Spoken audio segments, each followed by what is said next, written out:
Assalamu alaikum everyone, and welcome back to PEIPEI update today. And before we talk about PEIPEI, I've actually spent some nice good time and I've dropped another trade idea for Andy on the daily time frame. So we've seen a symmetrical triangle, and how symmetrical triangle work is that if you break above, you're going to move to the upside, and if you break below, you're going to move to the downside. Now at the moment, Andy actually broke down.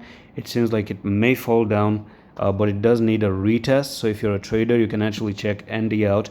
And to be a part of Discord, this is all shared on Trade Ideas channel. You can check the comment section, and I've given you the link to join Discord for absolutely free, so do make sure you do that. Now I'm going to talk about PEIPEI very quickly, and I think that we have seen a channel break for the first time ever. Now this at the moment, you've made a resistance like that, and you've been rejection.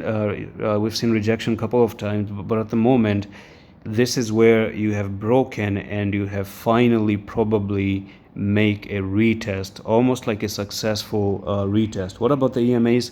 Well, it's also above the EMAs, but it's not very clear because it's still not cutting above this 55 EMA. Maybe if we do get above the 55, that would be amazing as well, but it's actually still a little bit under the 55 EMA, which is the blue line at the moment. Now if we do get successful, however, because I may say coming inside the triangle one more time is going to be bad, but if you do get successful here, then you're looking for the move up to 2258, and that's going to be an amazing price increase of nearly 50%. And that's all for the video on PEIPEI. I'm going to see you in the next one. Love.